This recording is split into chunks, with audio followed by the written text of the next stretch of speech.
Allô, allô. Salut. Hello. Alors, on est enfin là. Merci à tous de nous avoir attendus et bienvenue à cette deuxième émission de Twitch Edelix, donc chaîne qui est censée faire de la vulgarisation sur la recherche scientifique et d'autres sujets intéressants autour des psychédéliques, et ainsi que faire bien sûr de la prévention et réduction des risques en cas de consommation récréative. Donc, petit disclaimer, bien sûr, on ne promet en aucun cas la consommation des drogues. Tous ces conseils et choses dont on va parler, c'est à sujet personnel et voilà, faites attention à ce que vous faites. Donc, cette émission Twitch Edelix est présentée par ARP, l'Association pour la recherche psychédélique des étudiants de l'Université de Genève, ainsi que par la ALPS Foundation, qui organisera d'ailleurs une conférence ce 28 à 30 octobre 2022 à Berne. Une conférence réunissant plein de professionnels travaillant dans le domaine des psychédéliques, donc de recherche scientifique ou autre. Et je voulais vous présenter donc les deux chroniqueuses qui sont avec moi aujourd'hui. On commence par Laurent. Bonjour, je m'appelle Lauren, bien sûr. Je suis juste étudiante en psychologie là, je ne suis pas expert, juste pour info. Et voilà, c'est tout. Moi, c'est Lilos, donc on est tous étudiants en fait ici. Donc moi, je suis étudiante en pharmacie et ouais, j'ai un petit intérêt pour tout ce qui est psychédélique et surtout pour toute la recherche qu'il y a autour. Et donc, comme l'a dit Alekos, le but de cette émission, c'est vraiment de voir un peu les articles scientifiques qu'on a dans la littérature, de vulgariser ça ensemble avec un peu le peu de... on a quand même des études un tout petit peu en lien de près ou de loin avec ça, donc apporter notre regard dessus et pouvoir partager ça tous ensemble. Voilà, merci beaucoup. Et donc, moi qui ne me suis pas présenté au tout début, Alekos, je suis étudiant en neurosciences en ce moment. Et donc, j'ai un intérêt particulier pour la recherche autour des psychédéliques et tous leurs bénéfices qui ont été déjà prouvés, notamment en termes de psychiatrie. Et voilà, c'est pour ça qu'on est là aujourd'hui à vous partager tout ce genre de sujets intéressants et à vous faire découvrir un petit peu ce monde. Et on aura aussi donc un peu plus tard un trip report avec Psychosmos, qui est un YouTuber qui a plus de 80 000 abonnés. Je le laisse se présenter vite fait. Salut, du coup, je pense que vous me connaissez les potes pour ceux qui viennent de la chaîne. Là. Et du coup, après, en fin d'émission, même je prendrai assez longtemps, je vais vous raconter un gros trip que j'ai eu sur LSD assez récemment. Et voilà, ça me fait super plaisir d'être invité en tout cas ici chez Twitch et Delix. Et puis du coup, on va voir tout ça, ça va être cool. Et si jamais je lis le chat là en parallèle, du coup, vous pouvez parler, dire des trucs, je vous lis tous. Merci Psychosmos, on a hâte d'entendre ton trip sous LSD. Ça va être bien. Oui. Donc, pour le déroulement de l'émission, si jamais, donc voilà, on se situe déjà à l'introduction, on fait une petite présentation, on va discuter un peu de sujets d'actualité.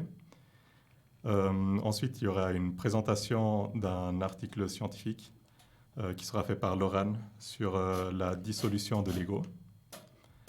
Ensuite, on fera une petite pause de 10 minutes et ensuite, on aura le trip report de Psychosmos. Et bien sûr, on va finir par faire un peu de prévention, de réduction de risques. Ce sera Lilos qui va s'occuper de ça. Et on finira par la fin comme prévu. On va faire une petite clôture et... bien sûr, tout au long du live, on s'attend un peu à une interaction avec le chat. Donc, c'est intéressant si vous avez des choses à partager. Soyez les bienvenus. Donc, commençons par parler un petit peu de sujets d'actualité. Est-ce que vous avez vu la série qui est sortie récemment qui s'appelle Voyage aux confins de l'esprit? Ouais, moi j'ai vu en tout cas. Non, moi, c'est lequel? How to Change Minds? Oui, c'est ça, Ah, de ok. Michael Pollan. Ok, ouais, j'ai regardé juste le premier chapitre. Je pense le troisième aussi, et le deuxième, bien sûr. Mm-hmm. Ouais, j'ai trouvé très intéressant cette série, en fait. Ouais. Moi aussi, je trouve que c'est super cool. Je l'ai regardé aussi. Et ben, notamment le premier épisode, c'est vraiment sympa comment il présente vraiment le sujet des psychédéliques. Il parle de tout ce qu'il faut savoir à ce sujet. Je sais pas, c'est son utilisation en thérapie, pourquoi est-ce qu'il il a été interdit pendant les années 60, et vraiment plein de choses à savoir là-dessus. Ouais, non, en plus, je trouve que c'est super bien monté et hyper agréable à regarder dans le sens où c'est quand même très divertissant, mais on apprend plein de choses. Et ce que j'aime bien aussi, c'est qu'on a le témoignage des gens qui ont effectué des thérapies et pour qui ça a vraiment marché. Ouais. Et je trouve que c'est vraiment super intéressant de pouvoir vraiment voir que pour certaines personnes, ça leur a changé la vie et que... Enfin, je me rappelle plus exactement dans quel épisode c'était, je vais pas non plus spoiler pour les gens qui n'ont pas regardé. La série, c'est... donc en français, c'est aux confins de... Voyage aux confins de l'esprit. Voyage aux confins de l'esprit. Et en anglais, c'est... How to change your mind. Ah, voilà. Mhm. Et justement, il parlait d'une dame qui avait une dépression très sévère. Oui, enfin bref, c'était en tout cas un cas de dépression très sévère qui a été traité par plein d'antidépresseurs classiques, quoi. Et c'est juste ouf de se dire qu'en quelques thérapies, enfin bon, évidemment, c'est plus compliqué que ça a pu vraiment améliorer la qualité de sa vie et la guérir, en fait, presque. C'est assez incroyable parce qu'aujourd'hui, dans les thérapies, par exemple pour la dépression, les gens, ils prennent des antidépresseurs tous les jours. Parfois, tant mieux pour eux, ça marche, mais on ne sait pas exactement pourquoi ça marche, d'ailleurs.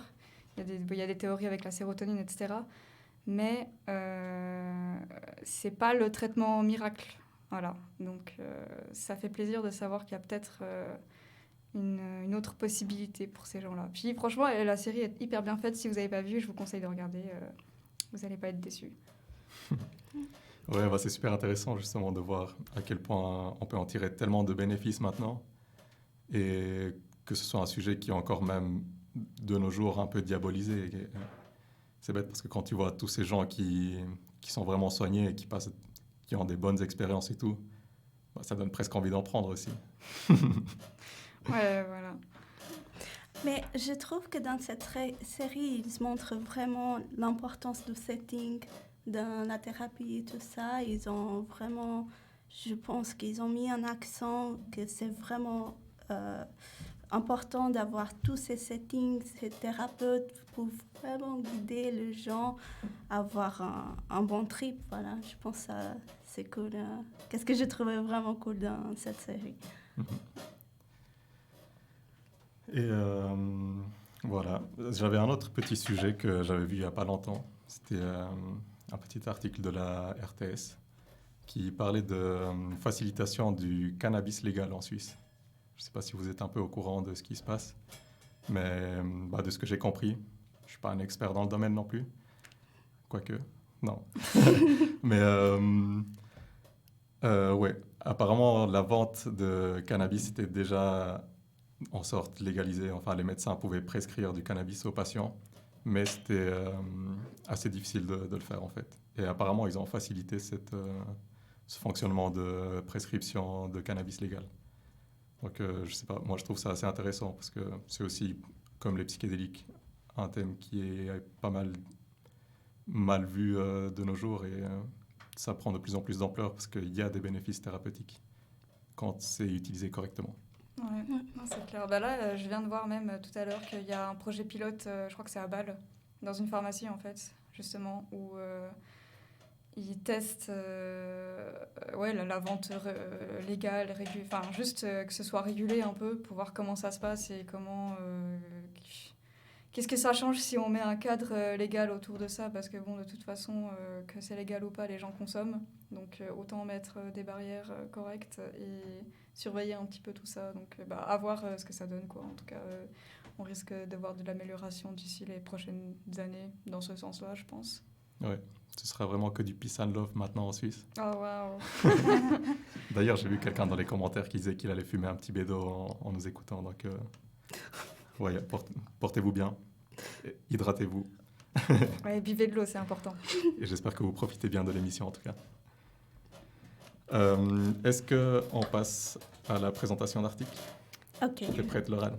Oui, j'espère. Du coup, moi, je peux pas... Ok. Du coup, aujourd'hui, je vais parler de cette... c'est plutôt basé sur cet article que je vous ai mis le lien là-bas. Et ça s'appelle plus sur la dissolution de l'ego et changement des états de conscience.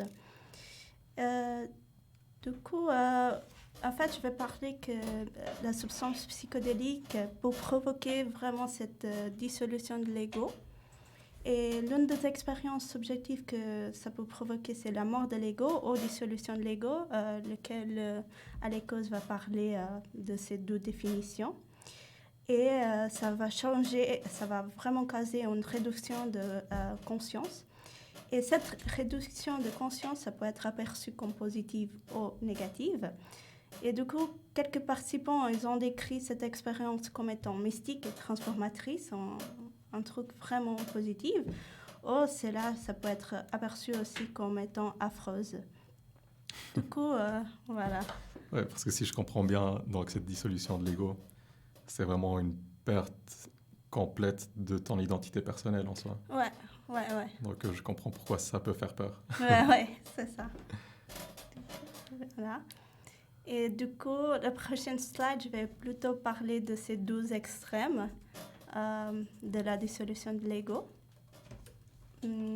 Voilà. Du coup, là, d'un côté, c'est vraiment cette expérience mystique et ça peut être vu dans certaines pratiques religieuses, notamment comme le rituel ayahuasca. Et aussi, ça peut être présent dans nos troubles schizophréniques, comme la psychose. Et je pense que c'est ça qu'il faut vraiment faire attention si quelqu'un a une prédisposition d'avoir un trouble psychologique comme la schizophrénie. S'il se prend, par exemple, de substances psychoactives, ça peut déclencher un épisode de psychose. Voilà. Du coup, vous avez quelque chose à rajouter? Ouais, bon, ça semble... Bon, de manière générale, c'est pas conseillé quand même de prendre n'importe quelle substance psychédélique si on a des troubles... Des troubles psychiatriques. Exactement. Bon, on peut assez facilement imaginer que c'est pas une bonne idée, donc voilà. Ça peut vite partir en couille, quoi. Ouais, clairement. Voilà.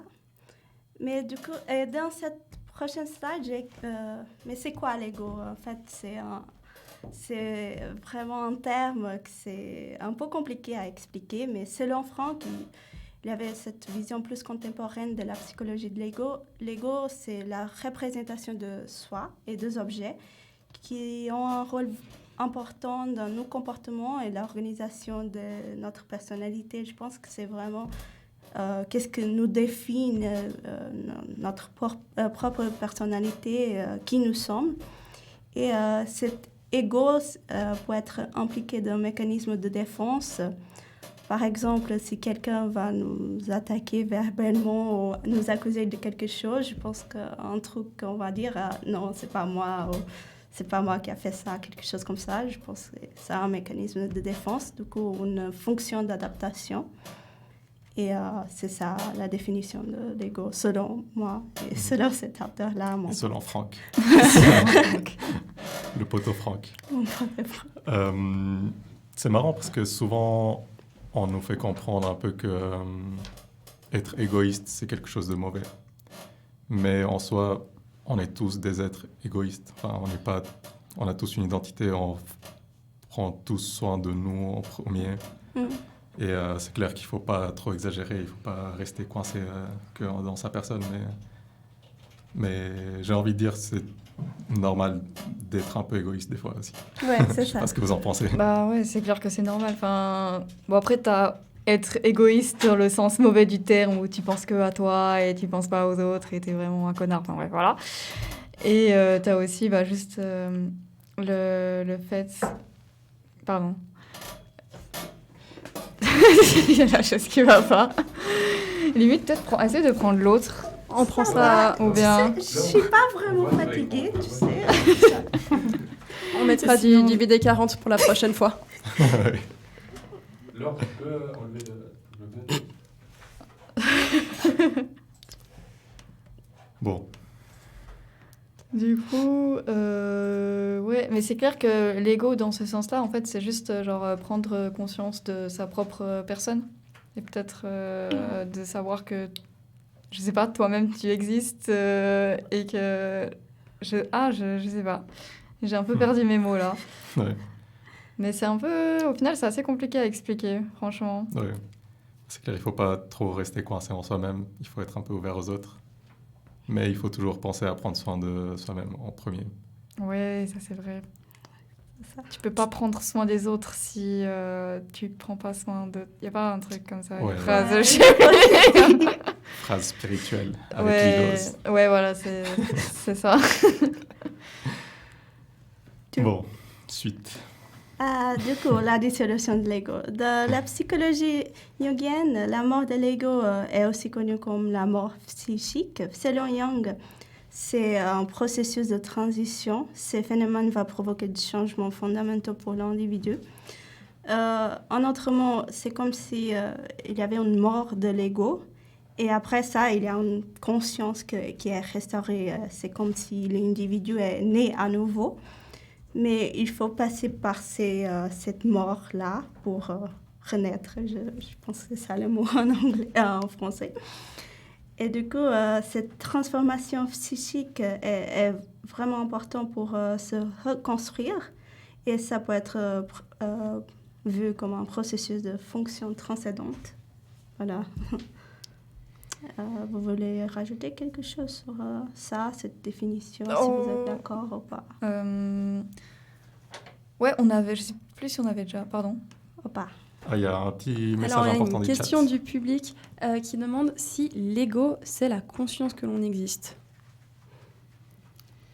Bonne question. C'est quoi la définition officielle de l'ego déjà? Franchement, En fait, On l'avait là. genre si tu tapes définition ego sur le dictionnaire, ça dit quoi exactement?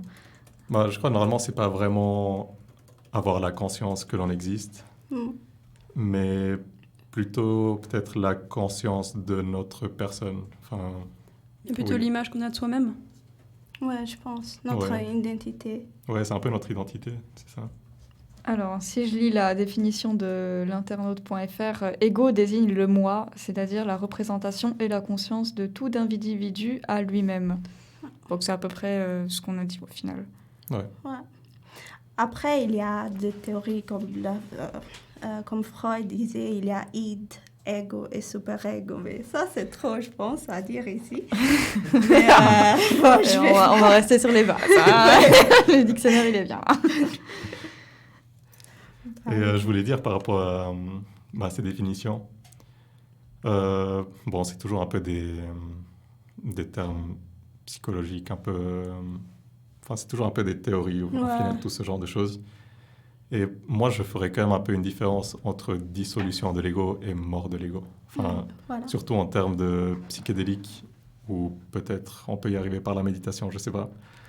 Mais je verrais plus une différence en dissolution de l'ego comme une perte de cette identité. Enfin, on fait plus attention à qui on est ou on perd cette notion de soi-même. Et j'aurais l'impression que la mort de l'ego, c'est plutôt un peu comme une sorte de mort imminente ou un truc comme ça, où c'est vraiment, t'as l'impression que t'es mort. Genre, ta conscience est morte, quoi. Que genre, est-ce que tu penses que tu te vois mourir ou bien que tu sens le processus de la mort ou quelque chose comme ça? Et dissolution, c'est vraiment comme si ça disparaissait d'un coup, mais après ça revient. Genre un peu séquentiel comme ça.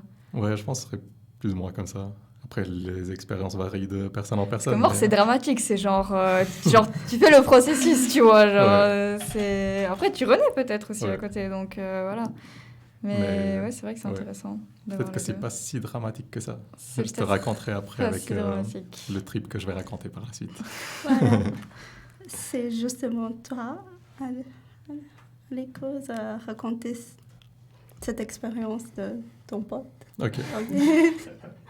Alors, je vais raconter 2 expériences qu'un pote a partagées avec moi. Je vais les raconter à la première personne parce que ça rend le discours plus intéressant quand même. Et donc la première, ce serait, vu que j'ai fait la différence un peu entre dissolution et mort de l'ego, Dissolution de l'ego sous LSD et mort de l'ego sous DMT. La première, donc, c'était... Je raconte ça à la première personne. Hein. C'est pas moi. Donc, c'était mon premier trip au LSD. Bon, je raconte pas tout, mais je suis parti dans beaucoup de délires où je me posais plein de questions sur le sens de l'univers, sur l'existence et tout plein de choses. Je me rendais compte de l'infinité de possibilités qui existent autour de moi, à quel point la vie est complexe, en pensant notamment à des sujets comme la biologie, la physique, tout l'infiniment grand, l'infiniment petit qui nous entoure.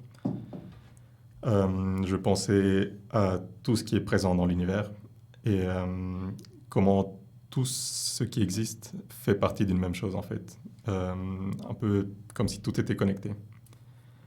Ça me fait penser un peu à ce qu'on raconte sur l'effet papillon, qui pour ceux qui ne connaissent pas, c'est... je ne connais pas le truc super bien non plus, mais c'est en soi si un papillon dans un bout de la Terre fait un battement d'ailes, par le mouvement causé dans le vent et plein d'atomes et plein de choses qui seront influencées, ça pourrait en quelque sorte déclencher un ouragan à l'autre bout de la Terre.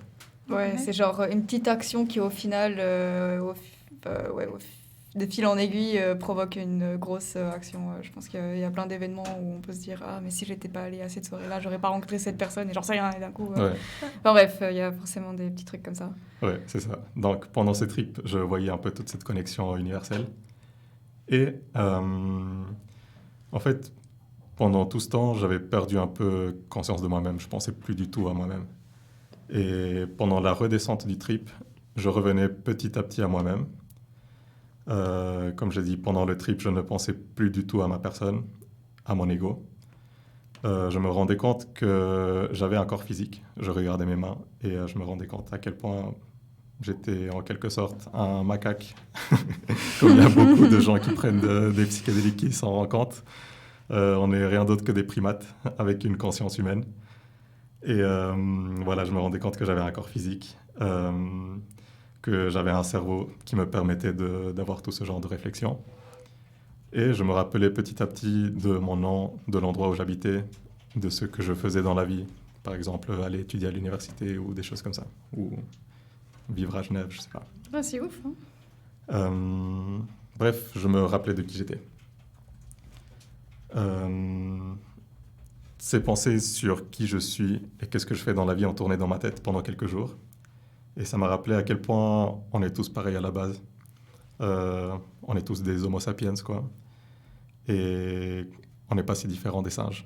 Surtout quand on est défoncé au LSD à ce point-là. Notre comportement ne diffère pas trop de celui des primates, quoi. Et voilà, que je me suis rendu compte aussi à quel point tout ce que l'on construit dans la vie tourne un peu autour de nous, enfin, dans notre tête. On arrive à construire notre réalité en quelque sorte. Et que cette réalité peut être modifiée juste par nos capacités psychologiques. Si on décide de tout voir de manière négative, ben, le monde autour de nous sera négatif. Et si on décide d'être plutôt optimiste, ça ira sûrement mieux autour de nous. Donc voilà, je me suis rendu compte avec ce trip qu'on était les maîtres de nos pensées et de nos actions et qu'on a le pouvoir de changer pour le mieux.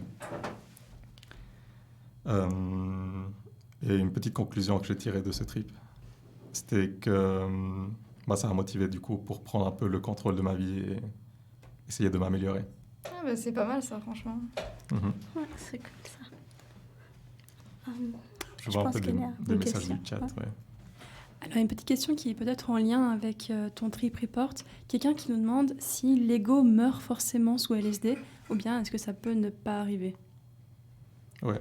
Alors ça peut ne pas arriver aussi. C'est des expériences qui n'arrivent pas à tout le monde. Ouais, c'est très personnel au final. Hein. Peut-être que ça peut dépendre un peu de la dose, de la conscience de la personne, dans quel état il est dans sa vie, je sais pas. Des fois, comme on dit, c'est la molécule qui va nous montrer ce qu'on doit voir. Et on ne peut pas avoir toutes Tu les choisis pas en fait, Ouais. tu vas juste subir quoi, c'est tout. Ouais, des fois, il faut juste subir et il faut laisser qu'on te montre ce qu'on veut te montrer. Petite intervention de Psychosmos, le trip que je vais vous raconter, j'ai pas eu de mort de l'ego pour le coup. Donc voilà, Petit pré-spoiler.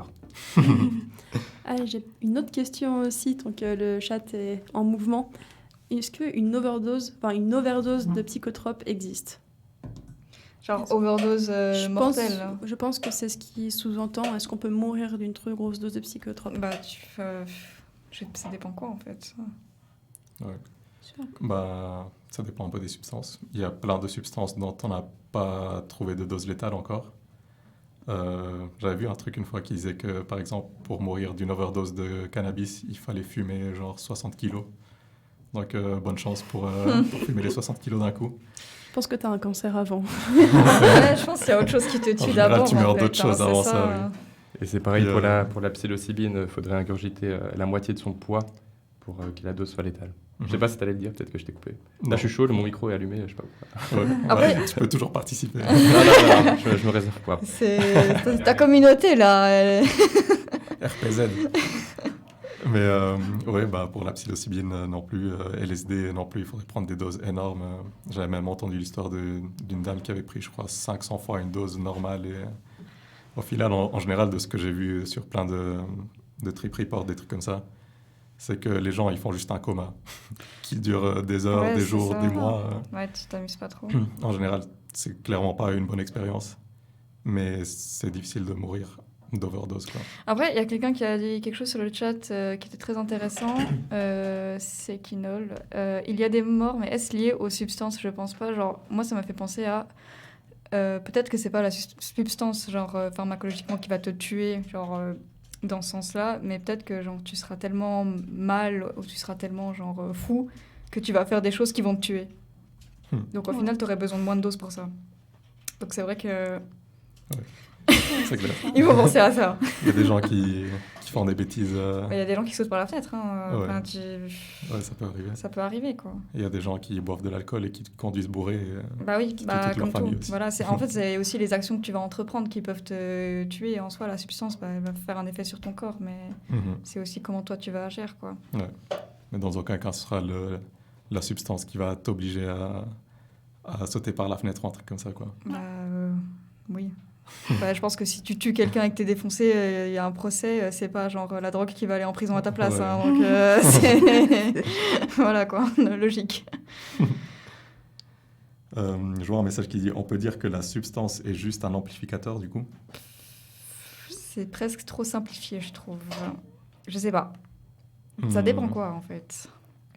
Amplifier quoi, en fait, Ouais. déjà. Je pense que ça amplifie plus nos émotions, je dirais. Mais c'est comme si on fait un voyage vraiment de soi, je dirais. Non, je sais Ouais. pas. Mhm. Ouais, c'est vrai. En fait, ouais, genre tu vas vraiment au plus profond de ta conscience au final. Ouais, c'est Ouais. ça. Je pense que c'est pas vraiment un amplificateur, mais plutôt une découverte Ouais, de de toi-même. peurs, Ouais. de tes peurs cachées que tu dois confronter Ouais. dans ces moments-là. Ouais. Mhm. Non, c'est Ça vrai. donne une autre perspective aussi. Ouais. Je vais faire un petit rappel pour les gens qui nous écoutent par rapport à où on en est dans l'émission. Donc, juste pour que les gens puissent se situer un peu. Donc, on a déjà fait l'introduction, on a présenté l'émission. On est en plein milieu de la présentation sur la dissolution de l'ego par Laurent. Et en ce moment, je raconte des petits trips d'un pote de dissolution de l'ego. Ensuite, on fera une petite pause de 10 minutes. Et ensuite, vous aurez enfin le grandiose Psychosmos avec son trip incroyable au LSD qui va nous raconter. Ouais, si jamais l'overlay, là, il est un peu faux. Il y a d'abord la pause et après, il y a le trip de Psychosmos. Donc, restez après la pause, d'accord. Ne partez pas, c'est ce que vous attendez. Alors, on continue. Ouais. C'est pas fini encore. Donc, je raconte le deuxième trip. Donc, celui-là, pour moi, c'était plutôt une dissolution de l'ego. Et le deuxième, c'était ce que je dirais plus une mort de l'ego sous DMT. Donc, je ne vais pas trop raconter mes trips sous DMT, mais c'était un trip qui était différent des autres. Dans la plupart des trips, en général, il y a pas mal de figures géométriques. Je suis vraiment dans un autre univers inexplicable, toujours un peu géométrique comme ça, avec des choses qui bougent et des entités dont on pourra discuter plus tard peut-être. ou je ne sais pas si le chat a vu des entités aussi. Racontez-nous. Et donc, cette fois, j'ai atterri dans une sorte de cadre noir, un espace complètement noir tout autour de moi. Dans ce cadre, il y avait des bulles de lumière qui représentaient chacune l'une des pensées qui tournaient dans ma tête à ce moment de ma vie. Je pouvais accéder à chacune de ces pensées, en quelque sorte des bulles, et revivre cette pensée-là. Je pouvais ensuite ressortir vers cet espace rempli de pensées, accéder à d'autres. Et voilà, donc je pouvais un peu me balader dans toutes ces pensées et bulles représentées comme ça dans ce cadre noir. D'un coup, je ne pouvais pas bouger, j'étais juste un observateur dans ce monde. Et d'un coup, il y a toutes ces bulles qui ont commencé à se déplacer vers le centre du cadre, comme des étoiles filantes en quelque sorte. Il y avait vraiment tout autour de moi et il y avait tout qui allait se condenser au milieu. Et donc, il y a un moment où il ne restait plus aucune bulle. Elles se sont toutes condensées au milieu. Ça a fait une sorte de Big Bang à l'envers. Oh, wow. Et boum, il y a tout qui a disparu. C'est vrai. Et donc là, à ce moment-là, il ne restait plus rien.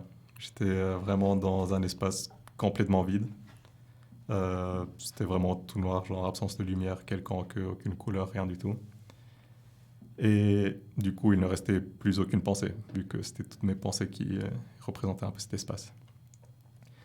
Et comme j'ai dit, j'étais juste un observateur dans le vide. Je ne ressentais rien par rapport à ça. Parce que comment sentir quelque chose s'il ne reste plus aucune pensée dans ma conscience? Il n'y avait plus aucune émotion. Je flottais juste dans le vide et je ne ressentais rien. Je ne pensais à rien. J'observais juste le vide, en fait. Oh, wow. Et après un petit moment, toutes ces bulles sont réapparues au milieu, comme ça. Cette fois, c'était un Big Bang dans le bon sens. Et elles sont toutes revenues comme ça, une par une, à leur emplacement initial. Et là, à ce moment-là, j'ai ouvert les yeux. Et j'étais de nouveau de retour dans le monde physique. Avec une sensation d'émerveillement, comme d'habitude, après un trip sous DMT. Et je me suis demandé, genre, qu'est-ce qui s'est passé là? Genre, qu'est-ce que je viens de vivre? Et j'avais l'impression que j'arrivais pas à me rappeler de ce que je venais de vivre. Et que ça n'avait rien à voir avec les autres fois, en tout cas. Parce qu'en général, je me rappelle quand même un tout petit peu de ce que j'ai visualisé et tout. Et là, je me suis rappelé de cet espace noir et ces bulles. Et je me suis rendu compte qu'en fait, j'arrivais pas trop à me rappeler de ce que je venais de vivre. Parce que j'avais vraiment vécu le néant. Enfin, pour moi, c'était vraiment l'absence de tout. Et je revenais d'un espace où mon ego n'existait plus. Genre, j'étais juste dans cet espace noir et il n'y avait rien du tout, quoi. Oh, wow. Ok. Donc, voilà. Pour moi, c'était une expérience vraiment de mort de l'ego, pour dire comme quoi ma conscience avait complètement disparu. Il ne restait plus rien. Et en plus, il y avait beaucoup plus ce lien de mes pensées. Enfin, il y avait beaucoup plus cette représentation de mes pensées et tout. Ouais. Et il y a juste tout qui est parti. Et genre, quand il y a tout qui est parti, est-ce que ça t'a fait peur? Est-ce que c'est quoi la sensation? Comment dire? Je sais pas si je suis très claire. Ouais. Mais le fait que c'est revenu après, pourquoi t'as différencié? Tu t'es dit, ah mais oui, là c'est genre plus une mort qu'une dissolution. Genre, c'est parce que t'as tout vu partir d'un coup? Oui, je pense que c'est ça. Et genre, surtout tu t'es rendu compte qu'il n'y avait plus rien. Ouais, parce qu'il ne restait plus rien. Parce que, en différenciant de l'autre trip avant, j'étais quand même une sorte de conscience qui se baladait dans l'univers. J'étais plus trop conscient de ma personne, mais j'étais toujours un être qui existait dans l'univers et qui comprenait un peu ce qui se passait. Alors qu'ici, dans ce cas, il n'y avait vraiment plus rien et je réfléchissais à rien du tout et voilà, il se passait vraiment rien dans ma tête, en fait. Intéressant. Ça fait peur. Je pense que alors le ego death, ça fait plus peur que ego dissolution, je pense, non? Parce que si j'ai bien compris, ego dissolution, tu as quand même un feeling et ego, la mort de l'ego, c'est il n'y a rien. Oui, c'est ça, genre le rien, le vide. La mort. Ouais, et puis la mort, je pense que la plupart des gens sur Terre ont un petit peu peur de la mort, quoi, parce que, oui, il n'y a rien. Après, moi, je trouvais ce trip assez intéressant, justement, parce que, en quelque sorte, ça m'a montré la mort comme je l'ai toujours imaginé dans ma tête. chacun a un peu ses visions de la mort, s'il y a quelque chose après la mort ou quoi. Ouais, c'est vrai. Moi, j'ai toujours été quelqu'un qui me suis dit qu'il n'y a rien après la mort, que juste notre conscience disparaît. Ou peut-être même s'il y avait quelque chose, ben, j'en sais rien. Il n'y a pas moyen de savoir. Mais pour moi, c'est juste vraiment ma conscience sera morte et donc il ne restera plus rien. Et ce sera même pas triste ni rien parce que Genre, je juste n'existe plus. Donc, comment je pourrais me dire que c'est triste si je n'existe plus? Oui, bah, Ouais. ça rassure pas mal. Ouais. Donc, cette représentation sous DMT, c'était plus ou moins la même chose. Très intéressant. Ouais. Je vois. J'ai vu un petit message de gens qui parlaient de comment acheter des substances et tout sur le chat. On va vraiment pas parler de ça. Nous, la seule chose dont on peut parler, c'est la consommation professionnelle en thérapie avec un psychothérapeute. Et voilà. Mais sinon, on n'a aucun accès à ce genre d'informations. Et voilà. Donc, je ne sais pas si vous avez entendu un peu parler d'autres histoires comme ça, de dissolution de l'ego de quelqu'un ou... Ouais, j'ai entendu quelqu'un qui m'a dit qu'en fait, il se sentait uni avec le sofa. Avec la dissolution de l'ego, il se sentait vraiment comme un sofa. Et après avec la fenêtre, avec aussi, il se sentait vraiment cette union, Oui, comme si c'était juste une personne. lui et le sofa. Oui, et ça, c'est J'adore. bizarre, t'es un objet là. Ok. Ouais. Ouais, c'est tout que... Comme quoi, ça peut arriver avec tout et n'importe quoi au final. Oui, hein, c'est ça. Bon, c'est marrant quand Soit être même. connecté à Dieu, soit être connecté à ton sofa. Oui, c'est... tu peux choisir. On ne sait jamais ce qui va arriver. Voilà. Ah. Du coup... Il y a quelqu'un dans le chat qui nous dit « Moi, j'aimerais bien être un sofa très cher. Bah, j'avoue, quitte à être un sofa, autant être un sofa super fancy de luxe. J'avoue, j'ai pas envie d'être le sofa Le qui est dans la sofa, rue depuis 3 semaines. Ouais, non. » Non, Avec il faut le bien choisir son sofa. Ouais. Acheter un bon sofa, les gens, c'est important. Il y a, si jamais, alors je pense qu'on en parlera un peu plus tard, mais Aglaglo nous demande des conseils pour une première fois. Peut-être qu'on en parlera. Ouais, Après, je on pense- va en parler plus tard, en fait. Juste à la fin de l'émission. On va Ouais. faire une petite partie prévention, en fait. Des choses à ne pas faire, surtout. Et éventuellement des choses à faire, mais on en parlera à la fin de l'émission. Et je pense Ouais. qu'on peut reprendre la présentation. Ok. Voilà. En fait, c'est pas ça. Non. Ah, ok. C'est encore l'autre. Merci. Et du coup, je reprends vraiment l'article que je parlais à tout à l'heure.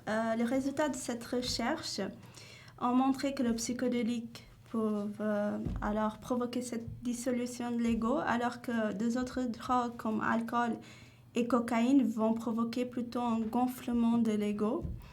Et gonflement de l'ego, je cherchais aussi un petit peu qu'est-ce que c'est, mais c'est vraiment ressentir un peu sur soi-même, vraiment supérieur, spécial.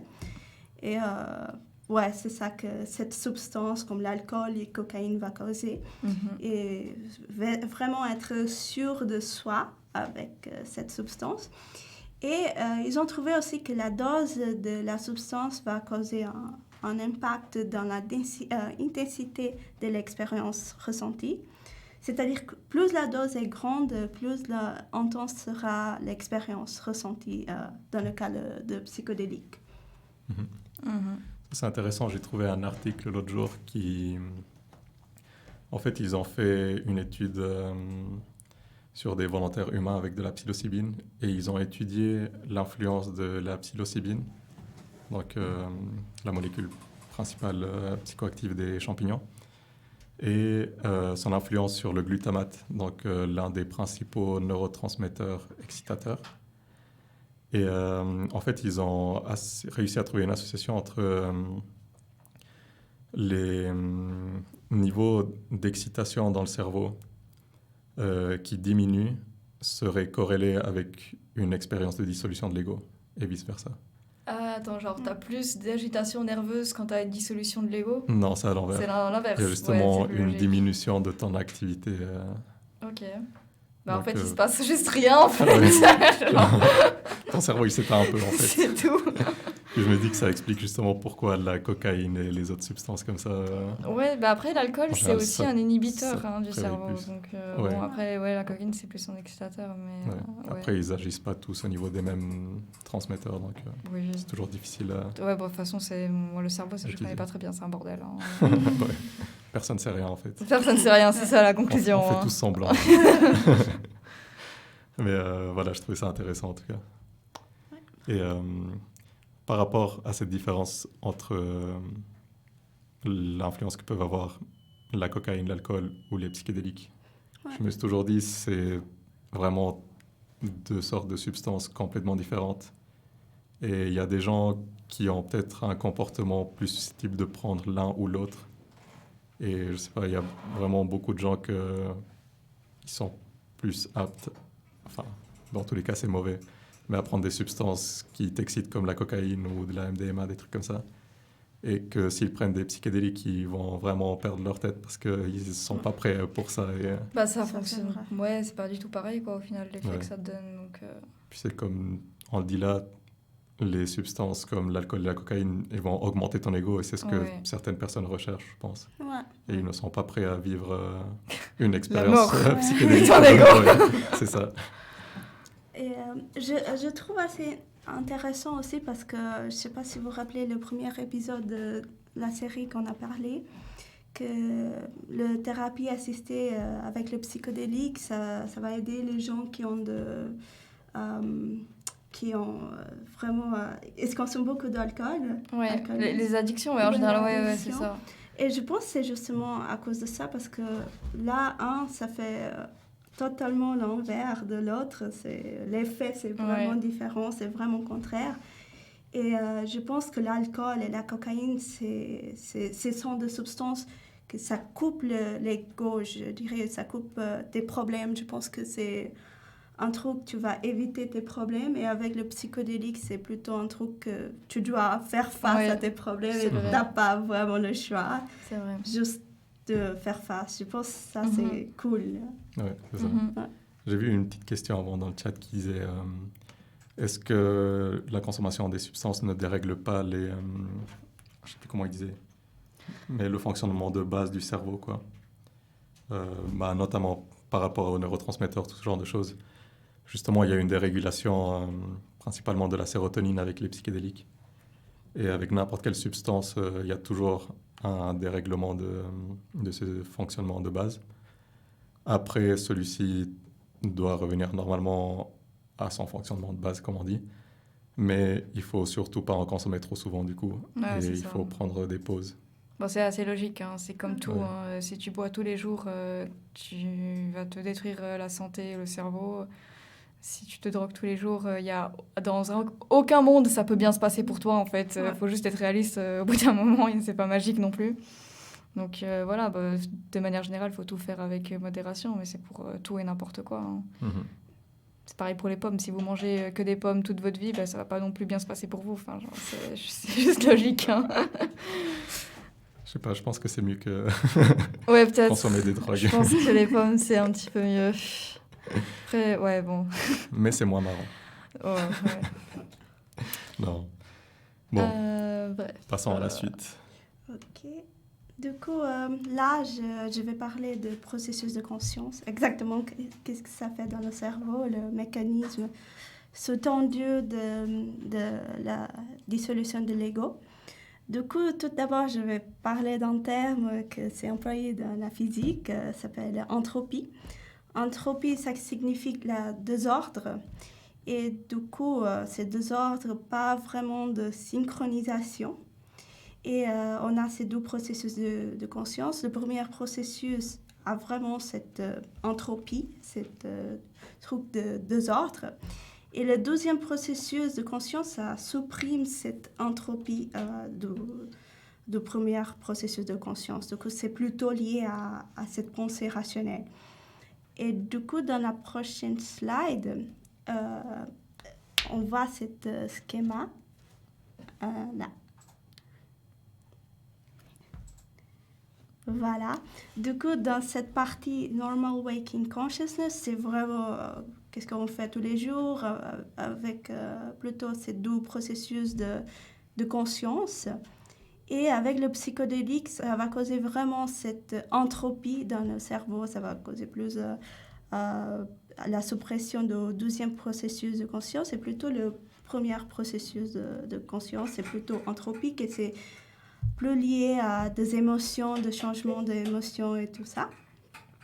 Et c'est ça que ça fait le psychodélique. Je ne sais pas si vous avez des questions. Je laissais aussi un lien YouTube que la personne explique mieux. En tout cas, l'expert sur 2 processus de conscience et l'entropic brain theory, hypothesis. Je pense qu'il explique mieux, mais en tout cas, qu'est-ce que ça va causer? C'est le psychodélique vont causer plus cette entropie dans le cerveau, cette désordre dans le cerveau. Et il y a des gens qui disent que peut-être dans cet état, c'est là que on se sent réunis avec l'univers, mais il ne faut pas vraiment romantiser ça, que c'est là qu'on est plus flexible mentalement. Par exemple, pour le changement thérapeutique dans la thérapie, on se sent plus flexible pour un changement de soi et cette transformation de soi, je pense. C'est intéressant, Bah, je pense que je suis assez d'accord en tout cas avec cette théorie comme quoi les psychédéliques pourraient augmenter le désordre dans ta tête. Oui. C'est un peu ça ce qui se passe, je pense. Je pense que c'est une bonne théorie. Puis, Ouais, je pense que c'est tout là. Je finis. L'autre, c'est juste de discussion. Alors, je pense qu'au vu de cette recherche, vous pensez que la dissolution de l'ego est vraiment un facteur important dans le setting thérapeutique? Moi, je dirais comme ça, rapidement, je ne suis pas du tout un expert psychiatre ni rien, mais je dirais que c'est probablement un facteur très important à prendre en compte et que c'est un facteur qui va probablement faire en sorte que la personne, le patient, prenne un autre point de vue justement pendant son trip. Et du coup, en oubliant un peu sa conscience, son ego, qu'il puisse penser à ses problèmes d'une autre manière. Ouais, c'est ça, c'est toujours voir les choses d'une autre manière, c'est bien. Et je pense que c'est justement ça, l'ego, tout ce que c'est lié à soi. C'est vraiment une barrière dans la thérapie. On appelle ça, je pense, que résistance. Et quand tu es dans cet état-là, tu es plus ou moins flexible d'accepter la suggestion, par exemple, de thérapeute. Après, je ne suis pas vraiment un thérapeute là, mais je pense que c'est comme ça. Voilà. Et on a parlé de définition. Oui, voilà, ça, on a déjà... Ouais, Bon, on a bien tout discuté. Je ne sais pas si vous avez encore des questions dans le chat à propos de l'ego. J'ai vu que vous posez beaucoup de questions sur le sujet en général, très très vaste. Désolée, parfois on loupe certaines questions, donc n'hésitez pas à les remettre. En fait, on ne fait pas exprès. On avait quelqu'un qui nous parlait de problèmes d'anxiété et qui demandait si du coup le LSD serait contre-indiqué en cas de troubles anxieux. De nouveau, ça dépend des gens. Je pense que si on a des troubles anxieux qui sont vraiment... typiquement, on suit un traitement, on est vu par un psychiatre. Dans ce cas-là, peut-être faire attention, peut-être en discuter avec son psychiatre. Et si on veut si par exemple on veut prendre du LSD dans un but thérapeutique, en Suisse, ça commence à se développer en fait, vraiment ces séances de thérapie avec des psychologues, psychiatres qui sont formés avec ça. Et là, je pense que c'est intéressant de se rediriger vers ce genre de structure. Parce que si vous faites ça entouré de gens spécialistes, ça va bien se passer. Si vous faites ça tout seul dans votre chambre et que vous savez que déjà vous avez un peu des difficultés, c'est pas forcément une bonne idée, je pense. Après, voilà, c'est toujours important de se renseigner et de pas faire les choses sur un coup de tête. Et surtout, si on est suivi médicalement, de quand même essayer d'en parler aux professionnels Bon, il faut encore qu'ils soient ouverts à ça, mais ça, c'est notre ressort. On a aussi pas mal de personnes qui nous parlent de microdosage. Je ne sais pas si vous connaissez le microdosage. Ouais, j'ai vu un petit peu aussi des messages par rapport à ça, mais je me dis qu'on pourrait garder ça pour une autre émission, parce que sinon on va faire beaucoup trop lent. Ouais. Et là, on a tous envie d'écouter Psychosmos, là. Vraiment. Donc, juste pour revenir vite fait à ce qu'on disait avant, je déconseillerais fortement à n'importe qui ait des problèmes d'anxiété, dépression ou quoi que ce soit, de prendre des psychédéliques par soi-même sans demander conseil peut-être à un professionnel. Parce qu'on ne sait jamais ce qui pourrait se passer. Ça pourrait être mieux ou ça pourrait être vachement pire. Donc, ouais, c'est difficile de prévoir en fait. Donc, oui, mais si ça on est vaut bien pas la peine accompagné, de faire ça. c'est mieux. Ouais, toujours bien être accompagné. Bon, je pense que si vous êtes d'accord, on va faire une petite pause de 5 minutes. Et après 5 minutes, on aura Psychosmos qui va faire le trip tant attendu. Je sais que vous attendez tout ça depuis tout à l'heure. Il y a tout le monde qui écrit ça sur le chat. Ça va arriver à aller boire un coup, je sais pas, manger une pomme peut-être. Et ouais, je pense qu'on arrive tout de suite. Ouais.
Alors, salut à tous. Allez. On est de retour.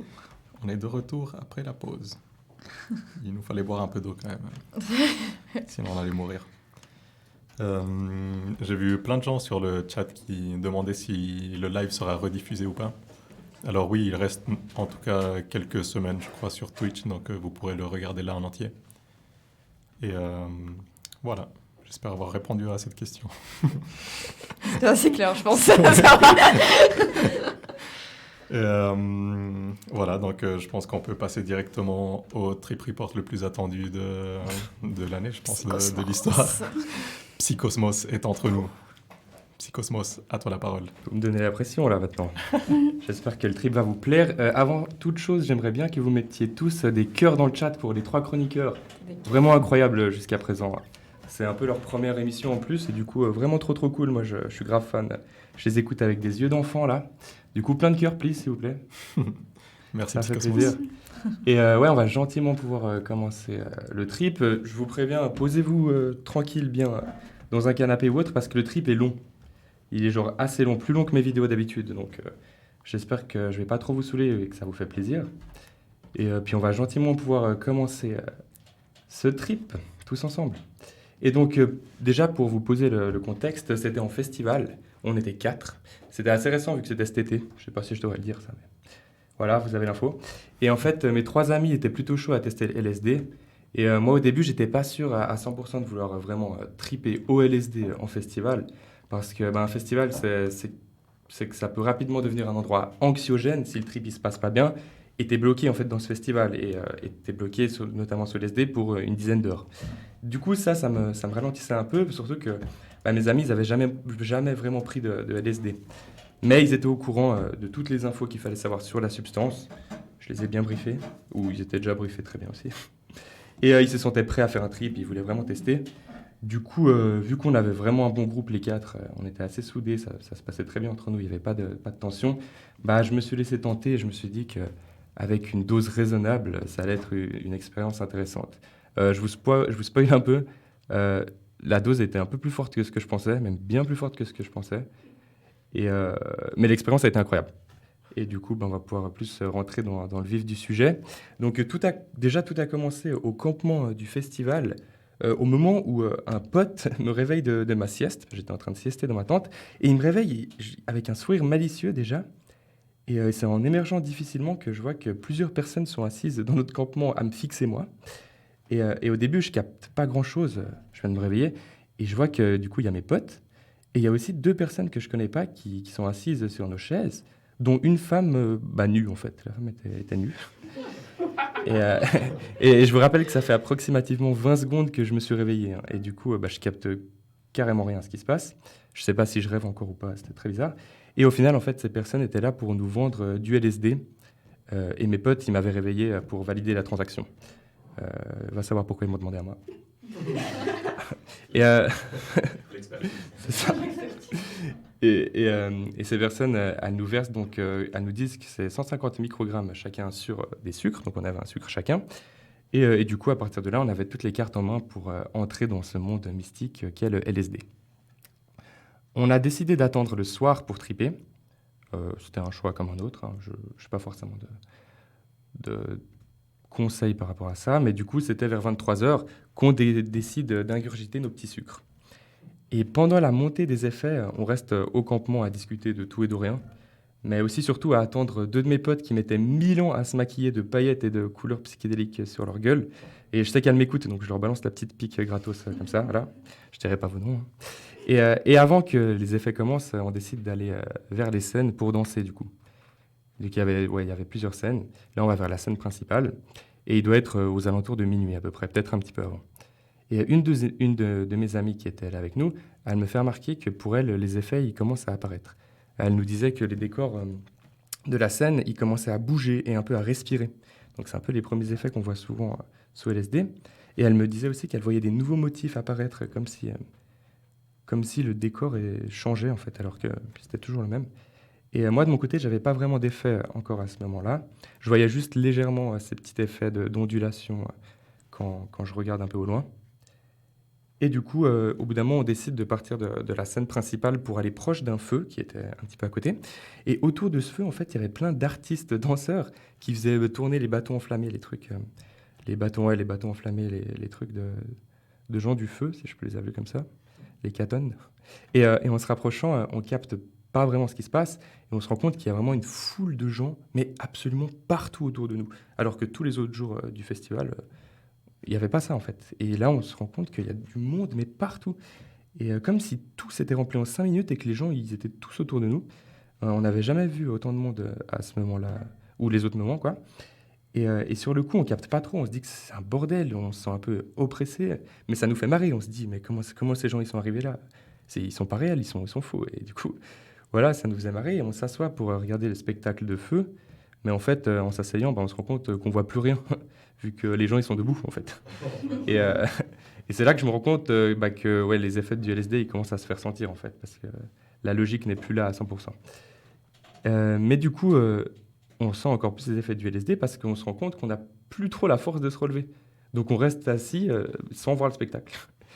Donc on regarde un spectacle imaginaire, mais le spectacle il se termine assez rapidement et on se rend compte qu'il y a de l'encens juste à côté de nous qui sent beaucoup trop fort pour nous et c'est pas du tout agréable. Et justement ça c'est un truc qui se produit assez souvent sous LSD, c'est le fait d'avoir la sensibilité des sens qui se décuple, que ce soit l'audition, l'odorat, etc.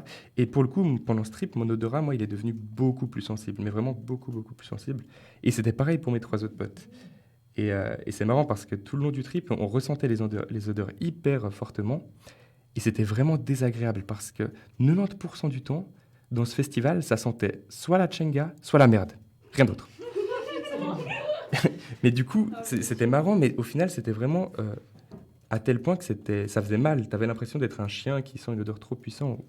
Après, j'ai jamais senti comme un chien, mais... Et du coup, ça faisait très, très mal. Et donc ça, c'était vraiment pas agréable et ça a duré tout le long du trip. Et moi, je me demande si c'est pas justement le fait qu'au début de ce trip, on ait senti de l'encens très fort qui ait un peu activé notre odorat pendant le trip. Mais on pourra en parler après avec ces magnifiques chroniqueurs. Mais du coup, ça nous faisait bien marrer parce que c'était un peu un running gag de dire que ça sent la merde ou la tchenga dans tout le festival. Mais du coup, avec cette odeur désagréable, on décide de bouger. Sans vraiment but, on a pris le seul chemin qui était dispo, qui se dirigeait vers l'autre scène, qui se trouvait dans une forêt. Et pendant le trajet, c'était n'importe quoi. J'avais l'impression qu'il y avait du monde partout, un peu comme avant, et que les gens marchaient dans tous les sens en plus. Il y avait plein de gens à vélo en plus qui roulaient aussi, et ça avait aucun sens. On avait vraiment l'impression d'être en plein milieu de Bangkok et de rien capter à ce qui se passait. C'était comme si partout où j'allais, tout le festival se réunissait autour de moi pour marcher dans tous les sens. Mais vraiment juste autour de moi. Et c'était hyper bruyant en plus.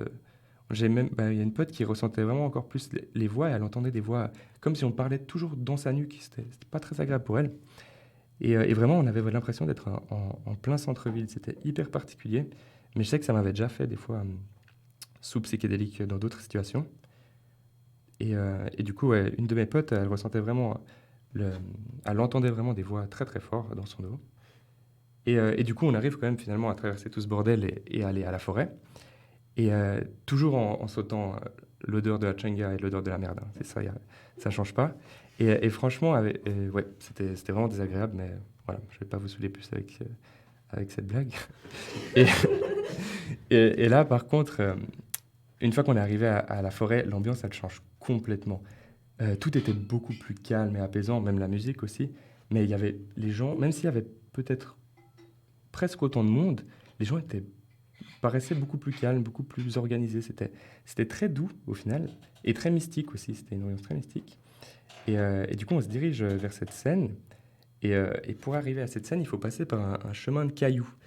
Mais là, bizarrement, parce que c'est des gros cailloux sur le chemin, mais là, bizarrement, quand on marchait là, et moi, je ressentais aucune bosse ou caillou sous mes chaussures, comme si j'avais vraiment l'impression que tout était faux.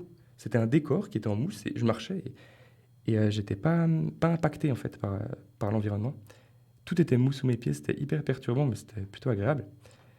Et ouais, j'avais vraiment cette impression que tout ce qui m'entourait en fait, c'était du faux. Et c'est d'ailleurs une idée qui va revenir un peu plus tard dans le trip. Et du coup, on arrive donc au niveau de la scène. Il y a vraiment pas mal de gens qui dansent aussi, du coup. Et nous, on ne sait pas trop quoi faire. comme pendant tout le trip d'ailleurs, on était constamment dans l'incertitude. Et du coup, comme d'hab, on décide de s'asseoir par terre. C'était un peu le moyen de survie à chaque fois. On ne sait pas quoi faire, on s'assoit. Mais là, on s'assoit quand même de manière à regarder les gens danser. Et c'est là qu'on a eu le droit à un défilé de gens hyper psychédéliques qui n'avaient aucun sens venir juste devant nous. C'était assez perturbant parce qu'à chaque fois, il y avait des nouvelles personnes qui venaient se mettre juste devant nous et ils avaient des objets toujours les plus improbables possibles, des cerceaux de lumière, des bâtons lumineux et plein de trucs. Et ils venaient vraiment pour nous faire un spectacle. Et c'était hyper perturbant parce qu'on avait vraiment l'impression que ces gens, ils venaient 2 minutes, ils nous faisaient spectacle et ils repartaient. Limite, ils rentraient chez eux, ils disparaissaient du monde. Et ça a duré vraiment longtemps. C'était une boucle de gens qui venaient différemment. En tout cas, c'est comme ça que je le ressentais et mes potes aussi.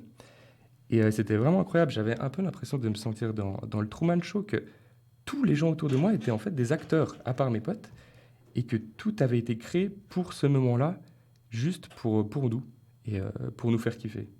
Du coup, je me ressentais un peu reconnaissant des gens, mais c'était quand même un peu bizarre. Et ouais, du coup, comme j'ai dit avant, la scène, elle était très typée mystique. Et au bout d'un moment, l'ambiance devenait un peu bizarre avec les effets. Puis c'est une musique toujours assez mystique aussi, des décors assez mystiques. Et pour une pote qui était avec nous, elle disait que la scène commençait à lui faire un peu peur là-bas, au loin, ça faisait un peu peur. Et elle devenait un peu angoissée. Du coup, on décide de partir vers la grande scène et donc se retaper le long chemin jusque là-bas. Et en y allant, 2 d'entre nous avaient envie de pisser. Donc on décide d'y aller tous ensemble. Et c'était hyper chou parce que tout le long du trip, on a été H24 ensemble. J'avais vraiment l'impression qu'on était des aventuriers qui avions plein de quêtes à réaliser, mais ensemble. On faisait tout ensemble pour se soutenir. Et aller aux toilettes, ça représentait une énorme quête pour nous déjà.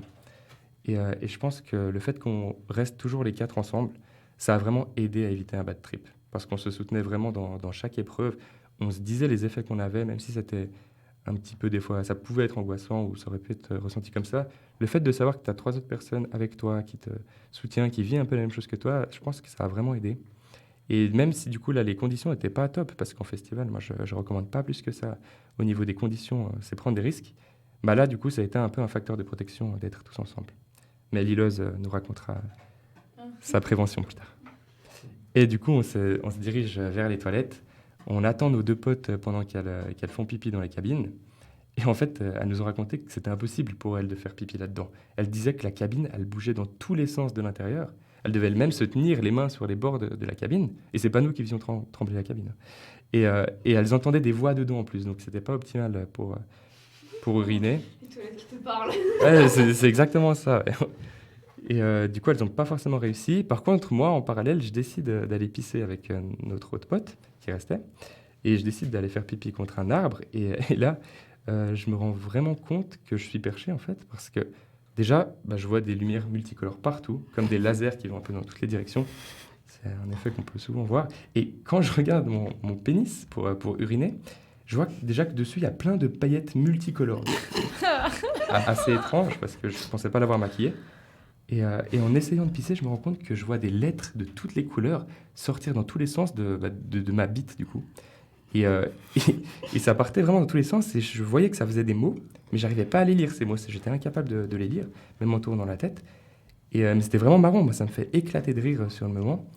Et je le disais à mon pote en même temps, que c'était hyper drôle, on se marrait bien. Mais du coup, c'était très perturbant, parce que surtout que sur le moment, je n'arrivais pas à dire si j'ai vraiment pissé ou pas. Du coup, ça reste un mystère à ce niveau-là. Et t'as pas demandé à ton pote d'essayer de lire C'est vrai que j'aurais pu, effectivement. Viens me dire ce que je pisse. Et je me souviens aussi que j'ai dû mettre au moins 5 minutes à essayer de remettre ma ceinture après, vu que je galérais vraiment de fou. Et c'est là, du coup, je me suis vraiment rendu compte que les effets étaient bien présents. Mais c'est vraiment pas le pic encore du moment. Et on arrive à nouveau vers la scène, après notre petit périple. Et là, il y avait un son hyper épique sur la scène. Et du coup, nous, on marche vers le son. Et je nous voyais vraiment marcher comme s'il y avait une caméra derrière nous et qu'on marchait au ralenti. Et c'était vraiment incroyable, comme si on était des guerriers trop puissants. Moi, je me sentais vraiment comme un guerrier hyper puissant qui allait affronter le Big Boss, le monstre géant. C'était vraiment incroyable comme sensation. J'avais même l'impression de marcher au ralenti. C'était vraiment fou. Et surtout, en plus, que le design de la scène, ça représentait une énorme créature mystique animée. Donc c'était vraiment parfait. Nous, on l'appelait le démon Gorgon, mais rien à voir. Et du coup, on va un peu vers cette scène, et je me souviendrai toujours, à un moment, je me retourne, et je vois la dégaine de mon pote, et c'était magique. J'éclate de rire, vraiment. Il avait la dégaine d'un chaman chelou, parce qu'il voulait toujours prendre plein de trucs sur lui, mais ça l'encombrait énormément, donc à chaque fois, il les mettait n'importe comment. Il avait pris une cape, un drapeau, des bijoux qu'il mettait partout sur lui. Et ça ressemblait plus à rien, mais c'était hyper stylé en même temps, et surtout que l'élément principal de son habit, c'était une casquette en forme de tête de Donald Duck. Et ça faisait toute la dégaine. C'était magique. Et vraiment, ça m'a refait tout mon trip. Dès que je le regardais, je pouvais que être de bonne humeur. C'était trop agréable. Et c'est un peu horrible, mais je le voyais galérer avec tous ces trucs, mais je sentais qu'il voulait les garder. Et c'était très drôle. Et du coup, on continue à danser sur cette scène. Donc, il faut savoir qu'à ce moment, j'ai toujours pas mal d'hallucinations visuelles, notamment le fait que j'ai perdu un peu le sens de la perspective.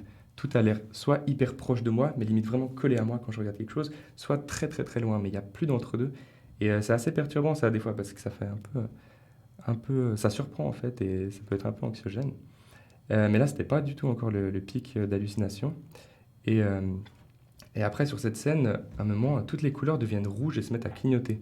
C'était hyper particulier comme ambiance, surtout que c'était pas forcément en accord avec la musique. Je n'ai pas trop compris sur le moment.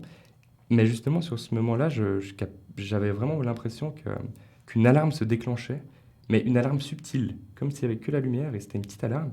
Et dans ma tête, il y a plein de scénarios qui fusaient et qui me disaient comme si cette alarme, elle était faite pour moi, pour me prévenir d'un mal qui allait arriver et que je devais combattre, en fait. C'est ce qui se passait un peu dans ma tête. Et mon cerveau, je me rends compte que mon cerveau, il était vraiment axé sur la notion que j'étais un guerrier avec des quêtes, je crois. Mais ça m'avait déjà fait, en plus, une fois sous le champi. C'est assez marrant. Je dois être un peu biaisé. J'arrête de regarder. T'as trop joué aux jeux vidéo. Ouais, c'est ça. Et d'ailleurs, à ce moment-là, en plus, il y a une nouvelle énorme quête qui s'offre à nous parce que une pote avait envie d'aller pisser. Et vu qu'elle n'avait pas réussi avant.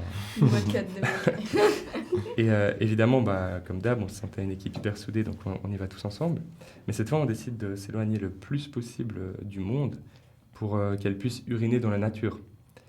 Et là, c'était trop bizarre parce qu'on a vraiment eu l'impression déjà de marcher à l'infini, mais qu'il n'y avait jamais de fond.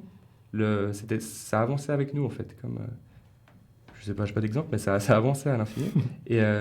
Et en fait, ce qui était très bizarre, c'est qu'on a eu l'impression de passer une barrière, la barrière du festival, une barrière où on ne peut pas passer, c'est une grande barrière impénétrable. Et en fait, parce qu'on a marché, et dès qu'on regardait derrière nous, il y avait la barrière. On était à l'arrière du festival, à l'extérieur du festival. Alors que nous, on n'a jamais passé de barrière en marchant. Et ça, c'était hyper perturbant parce qu'on a tous ressenti ça. Et sur ce coup, j'avais vraiment l'impression, comme tu l'as dit Alekos avant, que j'étais dans un jeu vidéo et que c'était les bugs qu'on peut voir dans les jeux vidéo où tu traverses l'arrière de la map sans te rendre compte. Et c'était vraiment ça, on voyait tout derrière, mais limite les textures, elles n'avaient pas été faites de l'arrière, ouais. Parce qu'on n'était pas censé être là. C'était très bizarre. T'as cassé la Matrix, quoi. Je crois, ouais. Et on était à l'arrière de ce festival, du coup, et voilà, du coup, on avançait quand même, mais c'était gros mystère. Et autre chose d'étrange aussi, c'est que je voyais plein de formes humaines blanches tout autour de nous dans ce champ. Mais comme si elles étaient juste posées comme ça. Et en fait, j'avais vraiment l'impression qu'il y avait encore toujours du monde autour de nous. Et que plus on s'éloignait de la foule, plus elle était toujours là, en fait. Et ma pote qui voulait aller pisser, elle voyait aussi ces formes fantomatiques. Et elle-même, elle les entendait parler. Donc ça l'aidait vraiment pas pour faire pipi. Mais pour le coup, moi, j'avais vraiment l'impression que sur le moment, cet endroit, il était un peu rempli de fantômes étranges qui erraient par ici. C'était plutôt particulier. Et ma pote, elle arrive finalement à uriner. Et là, on décide de tous regarder le ciel. Et là, énorme bordel total. C'était littéralement, mais vraiment, la guerre des étoiles dans le ciel. Ça explosait de partout, comme j'avais jamais vu, de toutes les couleurs, comme s'il y avait des milliers de vaisseaux spatiaux qui se tabassaient entre eux, en fait, dans le ciel. Et ça avait aucun sens. En plus, chaque explosion que je voyais, ça m'éblouissait et ça créait des particules de lumière qui restaient, des traces d'hallucination. Et du coup, rapidement, je suis arrivé à un stade où j'étais totalement aveugle. il y avait tellement de lumière multicolore partout que je voyais même plus à 3 mètres devant moi. Et c'était complètement ouf d'être aveuglé par les hallucinations. Et je demande aux autres, mais vous voyez ce qui se passe là? Et ce qui était trop bizarre, c'est qu'ils me répondent tous que oui, qu'il se passe n'importe quoi dans le ciel. Et puis il y avait un drone qui filmait pour un after movie. Et moi, j'arrivais pas à le voir, enfin, j'arrivais pas à le définir parce qu'il y avait tellement tout qui explosait que je pouvais pas savoir ce qui était réel et ce qui était faux. Mais c'était à la fois hyper bordélique, mais hyper magnifique parce que vous imaginez une explosion de couleurs, que ça se tape de partout, de multicolores. C'est plutôt beau de voir ça comme si c'était dans la vraie vie. C'est assez joli. Mais je fais pas la promotion du LSD, je tiens à préciser. Mais c'est clairement peut-être les plus grosses hallucinations visuelles que j'ai pu avoir les yeux ouverts de ma vie. Et j'étais ébloui à la fois visuellement, mais aussi à la fois psychologiquement. Parce que je me souviens à un moment, je me suis dit, ok, là je suis incapable de discerner le réel du faux. C'est un bordel total. Donc profite de spectacle sans te poser trop de questions et on verra. Et du coup j'ai profité, c'était magnifique. Parce que ça me faisait vraiment aussi hyper rire de rien comprendre. Et voir mes potes qui regardaient le ciel avec moi et qui comprenaient rien non plus. C'était vraiment très très agréable. Et après ce moment d'incompréhension totale, je sens que je reprends un peu le dessus sur le trip et on décide d'aller se poser au camping un moment. Et comme d'hab, sur le chemin du retour, avec l'odorat décuplé, ça sentait affreusement la merde et la jungle encore. Et une fois au camping, on se pose tous sur nos chaises et sans le moindre bruit. On contemple le ciel qui offrait un spectacle toujours aussi hallucinant, même si c'était un peu moins fort qu'avant. Mais c'était vraiment magnifique parce que je voyais vraiment les étoiles se relier entre elles et comme si elles bougeaient de manière coordonnée entre elles et tout en changeant de couleur. C'était assez impressionnant. Et même en regardant les montagnes, les ombres des montagnes sur les côtés, il y a tout qui prenait vie un petit peu. J'ai l'impression comme si l'univers prenait vie. En tout cas, c'est ce que je me disais sur le moment. Et des fois, j'avais encore ces bugs de perception et des fois, ces étoiles, elles étaient hyper proches de moi, comme si j'avais presque l'impression que si je mettais ma main, je pourrais les toucher. Mais j'avais peur en fait de les toucher parce que je voulais pas qu'elles disparaissent, qu'elles fuient. C'était un peu étrange. Et ensuite, pendant ce long silence, une pote fait remarquer qu'elle voyait nos visages à tous hyper lisses, comme si on était des poupées de porcelaine, tous un peu trop parfaits. Et je pense pas qu'on est trop parfait, donc c'était bien qu'elle tripait. Mais c'était assez marrant parce qu'une fois qu'elle a dit ça, je voyais exactement la même chose que elle. Et c'est comme si chaque idée qu'on pouvait dire, elle se transformait en hallucination. Ça, c'est assez particulier, mais c'est plutôt drôle quand ça se fait dans le bon sens.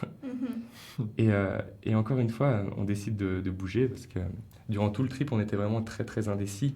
Et du coup, à chaque fois, on changeait de projet. Et on se marrait bien là-dessus d'ailleurs parce qu'on était vraiment indécis. Et du coup, on retourne vers la scène principale. Et là, sur cette scène, c'était incroyable. Il y avait une ambiance de malade. La musique était incroyable et tout. Tout le monde bougeait hyper vite dans tous les sens. C'était un réel chaos. On décide donc d'aller quasiment tout devant la scène et on danse comme des fous. Mais vraiment, pendant au moins plus d'1 heure, on danse de malade. C'était vraiment incroyable.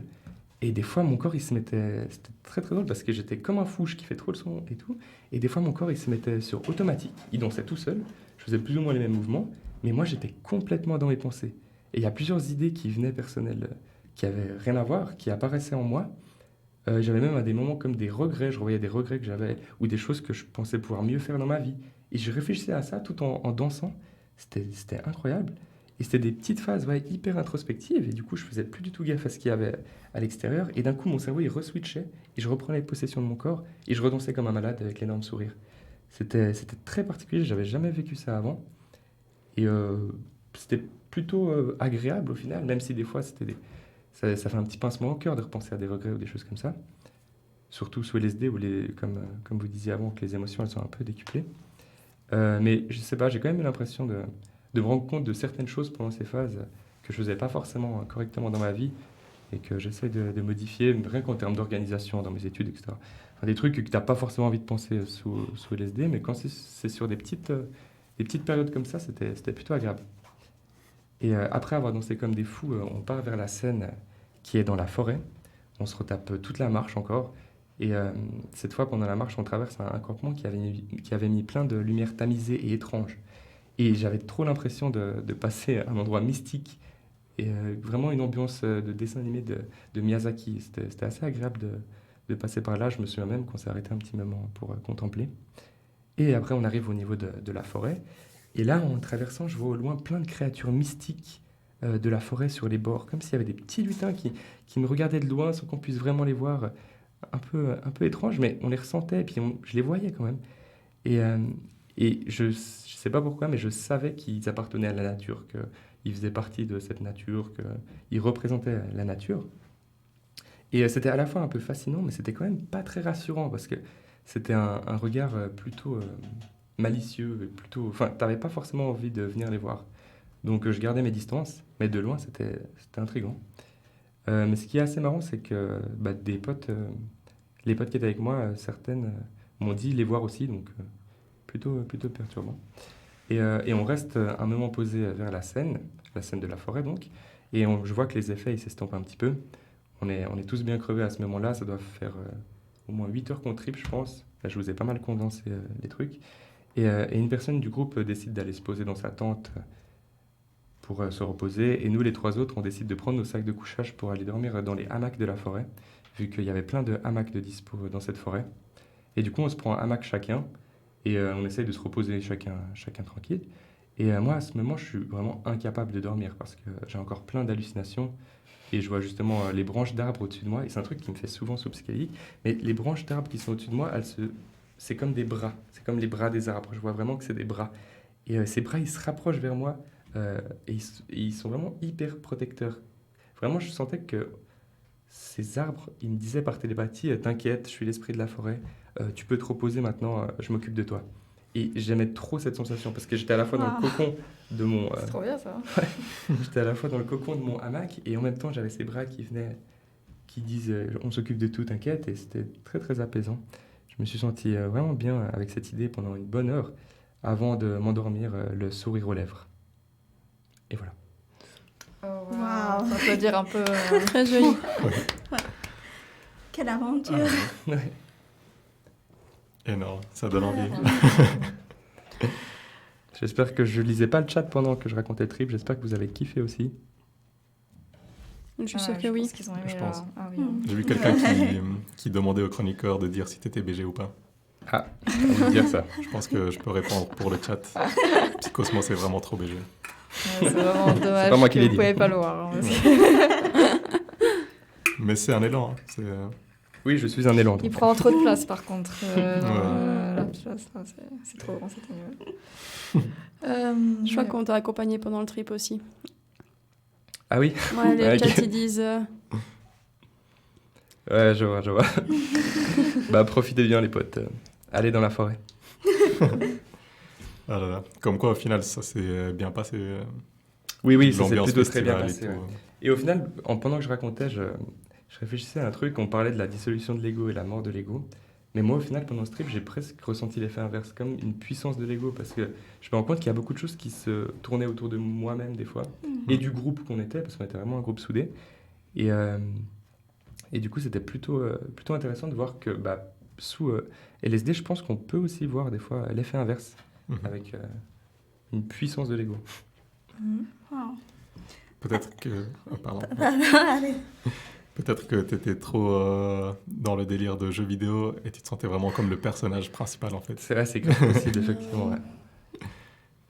Et je trouve très intéressant que vous aviez la même hallucination et que je sais pas comment, mais c'est Ouais. vraiment bizarre. je Ouais, sais ouais, pas. c'était très bizarre. Après, je pense aussi que vu que la plupart des hallucinations qu'on avait, on se les disait. Et c'est souvent, je pense que ça pouvait influencer les hallucinations des autres. Et du coup, en fait, je pense qu'on s'est tous influencés dans le trip. Et ça a dû créer ce trip-là, du coup, qui résultait de nos hallucinations communes, je pense. Wow. Ouais, non, c'est cool que justement vous étiez à plusieurs et que vous avez réussi à faire un trip ensemble au final. Bah ouais, C'est- franchement. C'est sympa, franchement. Ouais. Surtout que je pense que si vous aviez dissous un petit peu le groupe, dès que tu te retrouves tout seul, ça se passe beaucoup moins bien qu'en groupe. Je pense, ouais. Je pense, t'as les deux effets. Je sais que des fois, quand t'es tout seul, t'as peut-être pas la peur des autres, du regard des autres, et du coup, tu peux peut-être plus être en accord avec toi-même. Mais là, pour le coup, en festival comme ça, je pense que c'était très bien de toujours rester ensemble et de tout se dire, en fait. Ça Ouais. créait pas de non-dits et qui pouvaient créer des tensions. Et je pense que ça a dû bien aider. Ouais. Ouais. Voilà. Ma partie préférée, c'était la pisse arc-en-ciel. Ouais, elle m'a bien fait. Ouais, dans le- Chaque fois que je la raconte de meilleur mon moment. entourage. C'est vrai que c'est celle qui est, c'est la vitrine. Je pense qu'on ne saura jamais ce qui était écrit, mais J'aimerais tellement savoir. c'était peut-être la deuxième version de la Bible. C'est ça, hein. Le sens de la vie. Oh là. Ouais. Le sens de la vie qui sort de mon sgeg. Ou bien les paroles d'une chanson de Madonna. Mais oui, là, il y a Enger qui dit que la dose était plus importante que ce que c'était que 150 microgrammes. Et franchement, je pense aussi, parce que pour avoir testé 150 microgrammes d'autres fois, là, les effets étaient bien plus forts. Donc je pense qu'effectivement, ça devait être une dose plus haute. Ah là là. Est-ce que tu as tiré des conclusions ou quelque chose? Tu as réfléchi un peu à ton trip, s'il y a quelque chose qui pourrait Bah. changer dans ta vie, je sais pas. Ouais, bah pour le coup, à part cette petite phase de réflexion, c'est vrai que pour moi, ce genre de trip, c'est des trips beaucoup moins introspectifs qu'on pourrait avoir dans des lieux calmes. Je pense que Lilos nous parlera du set and settings après, mais dans des lieux qui sont plus faits pour réfléchir et être en introspection, là, c'était vraiment plus... tu interagis avec ton environnement, tu interagis avec ce qui se passe autour de toi, mais ce genre de trip, pour moi, ils ont moins de sens à proprement parler sur sa vie, mais c'est une expérience qui est incroyable à découvrir, mais c'est plus comme un voyage extérieur qu'un voyage intérieur. Donc, Ouais. faudrait que j'intègre encore un petit peu ce trip, mais pour le moment, ouais, je le vois plus comme... Bah ouais, comme... en tout cas, j'étais content d'avoir vécu ça et de voir que, bah, en étant en groupe, on peut réussir quand même à éviter des bad trips et du coup, on pourrait théoriquement peut-être éviter des mauvais feelings dans beaucoup d'autres situations si on savait comment s'y prendre. Et ça, peut-être que ça m'a donné une meilleure empathie peut-être pour la suite et aider des gens qui seraient en train de tripper. Mhm. Pas mal, pas mal. Voilà. Et là, il y a un commentaire qui dit peut-être aussi que la fatigue a joué sur le trip si vous avez pris les doses durant la soirée. Alors oui, clairement, je pense que la fatigue a beaucoup joué parce qu'en plus, c'était le milieu du festival et du coup, on était déjà pas mal fatigué. Et le fait de prendre à minuit, où c'est déjà assez tard, clairement, et surtout qu'une fois arrivé à 4-5 heures, tu vois que ton corps est fatigué, mais ton esprit l'est pas. Et du coup, il y a toujours cette distinction qui se fait. Et c'est assez perturbant à vivre.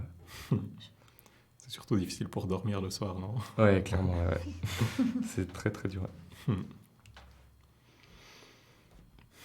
Voilà, je sais pas s'il y a d'autres questions, sinon on peut peut-être passer à Lileuse. Juste après, à moins qu'on ait d'autres questions encore, je sais pas. Est-ce que le chat a d'autres questions? Allez, on vous laisse une Allez, petite vous avez période. Alors, 3 secondes. Il y en a Je un vais qui prendre demande, une question. Quelqu'un qui demandait si tu as eu des alus en fermant les yeux. Ouais, tout à fait. Ouais. Quand je fermais les yeux, j'avais des alus. Mais après, c'était pas très différent des alus que j'avais en ouvrant les yeux parce qu'on était dans la nuit, il faisait nuit. Du coup, même s'il y avait des lumières et tout, les alus étaient assez identiques. Et je vois qu'il y a des personnes qui disent sur le chat, est-ce que je peux vous envoyer mon trip en vocal, etc. Ouais, vous pourrez peut-être même, si vous voulez, une fois raconter un trip anonyme ici, enfin, un trip anonyme sur cette émission, peut-être prendre contact avec Twitch et Delix sur Instagram ou comme ça pourrait être intéressant d'avoir des trips, Ouais. des gens qui Ouais, suivent aussi. c'est clair. Ah, ouais. Oui. Allez nous suivre sur Instagram. C'est ça, allez-y. Ouais. N'hésitez C'est pas. juste Twitch et Delix. Vous avez le lien sur la page principale de Twitch. Vous tapez Twitch et Delix sur Instagram et je crois que ça s'écrit pareil que sur Twitch en fait. Ouais, c'est juste C'est ça. le même nom. Je vais vérifier. Ouais, c'est la même chose. Bon, alors si vous n'avez pas d'autres questions, on va passer à la partie finale donc de prévention. Parce que bon, c'est bien beau de parler d'articles scientifiques, d'expériences personnelles, etc. Mais je pense que c'est aussi très important d'être bien informé sur toutes ces substances.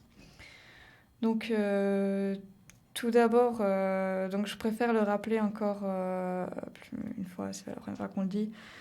Mais cette émission, elle n'est pas faite pour promouvoir la consommation de n'importe quelle drogue. On n'est pas là pour vous dire « Ah oui, testez ci, testez ça ». Non, ce n'est pas du tout le cas. On partage juste des expériences.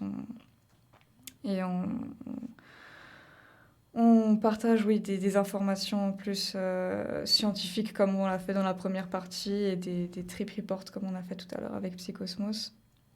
Maintenant, si toutefois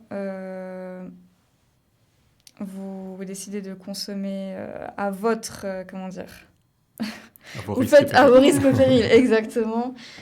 Faut savoir que dans l'environnement dans lequel vous le faites, ça va vraiment impacter votre expérience. C'est quand on parle de set et setting, en fait, c'est ça. J'ai vu quelqu'un dans le chat qui en parlait tout à l'heure. Si vous prenez une substance psychédélique pour la première fois à une soirée où vous connaissez personne et où vous n'êtes pas chez vous, en général, ça va pas forcément bien se passer. Voilà, ça paraît évident, mais c'est vraiment pas le meilleur endroit pour faire sa première expérience. Donc, choisissez un endroit où vous êtes à l'aise, je sais pas, chez vous, et soyez aussi dans un environnement mental, si je peux appeler ça comme ça, genre bien. Il ne faut pas que vous fassiez ça quand vous êtes stressé, triste, angoissé pour essayer de fuir un problème. C'est vraiment... Ça va vous revenir en pleine face, franchement. Donc, préparez votre environnement, préparez le lieu où vous êtes pour que ça se passe bien. Et aussi, ce qui peut être intéressant, c'est de réfléchir pourquoi vous consommez, en fait. Parce que ça va vraiment, genre, définir le trip que vous allez avoir. Donc... Posez-vous les bonnes questions. Évidemment, renseignez-vous sur la substance que vous pensez prendre, renseignements sur les doses exactes.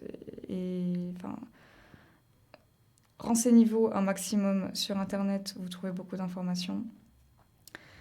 Savoir ce qu'on consomme, évidemment, c'est très important. Sur Internet, on trouve aussi des tests qui permettent de tester en fait, la substance, parce que comme ça, vous êtes sûr de ce que vous consommez, parce que bon, on ne sait jamais. Et voilà, planifiez ce que vous allez faire. Peut-être choisissez une musique qui vous relaxe. Mettez-vous en sécurité, choisissez des activités, préparez les choses. C'est aussi important de savoir gérer ses émotions, d'être capable de méditer si ça se passe mal. Donc peut-être entraînez-vous à méditer en étant sobre. C'est intéressant à faire si vous ne l'avez jamais fait. Et aussi, ce qui peut être vraiment très très très bien, c'est d'avoir un trip sitter. Donc quelqu'un de sobre en fait qui va vous accompagner, qui va être à côté de vous, quelqu'un de confiance et qui sera là dans le cas où ça se passe mal. Voilà, donc ça c'est les conseils principaux. Et oui, mangez bien, soyez hydratés, buvez de l'eau. Et oui, surtout faites pas ça n'importe où, surtout si c'est les premières fois que vous expérimentez, c'est vraiment pas une bonne idée. Je pense que faire ses premières fois dans un festival, c'est très risqué. Bon là, on a eu une expérience, un trip report en festival, mais ça se passe pas toujours bien, donc évitez de prendre des risques pour rien. Et maintenant, prévention plus générale. Si vous avez des risques de maladies psychiatriques ou si vous êtes connu pour d'autres troubles bipolaires, schizophrénie, c'est vraiment pas une bonne idée de consommer ça. Ça peut, en fait, si vous avez par exemple beaucoup de schizophrénie dans votre famille, consommer quelque chose, ça peut faire revenir, ça peut déclencher la maladie en quelque sorte. Il y a eu pas mal de cas comme ça. Donc, soyez au courant de ça. Évitez de consommer à un jeune âge. Votre cerveau, quand vous êtes jeune, donc de votre adolescence et même encore un petit peu après 20 ans, il est en train de se former. Donc c'est très mauvais et c'est comme boire de l'alcool. On ne conseille pas aux gens de boire à 13 ans. Voilà, il y a des raisons. Donc c'est logique, mais je précise encore. Et pour conclure, par rapport à la dépression, est-ce qu'il y a un risque? Je vois ça dans le chat. Écoutez, ça dépend de vous. Toujours, si vous êtes sous traitement, si vous voyez des professionnels de santé par rapport à votre dépression, c'est en général demander... essayez de vous informer par rapport à ça, à consulter vos professionnels de santé, votre médecin, voir ce qu'ils en pensent. Et... Je l'ai dit tout à l'heure, je ne sais pas si la personne qui pose la question était sur le chat, mais ça commence à se développer, en tout cas en Suisse, des thérapies en fait, sous psychédéliques où vous êtes accompagné en fait, par des thérapeutes qui ont l'habitude de travailler avec ça et vous êtes dans un environnement qui est fait pour.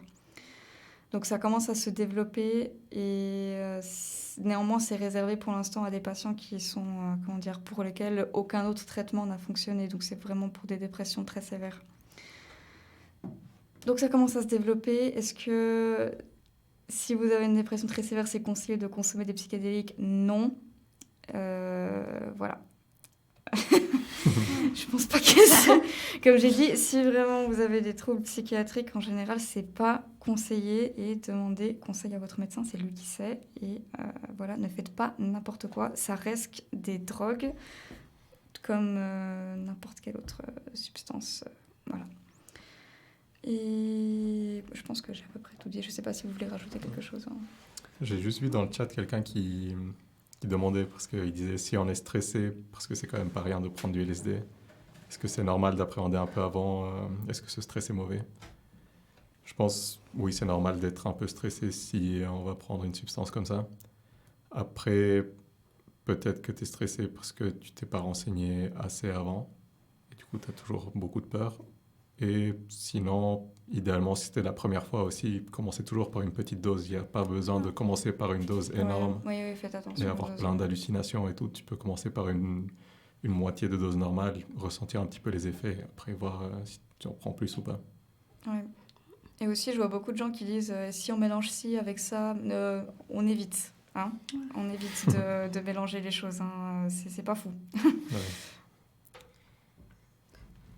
Et voilà, ouais. Le plus important, je pense, c'est de vous informer. Ne faites pas les choses sur un coup de tête ou parce que quelqu'un l'a fait, machin. Informez-vous par vous-même.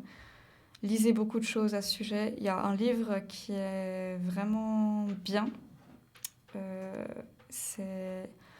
voilà, en accent anglais. The Psychedelic Explorer's Guide par James Fadiman, qui a un PhD. Je ne sais pas si j'arrive à mettre...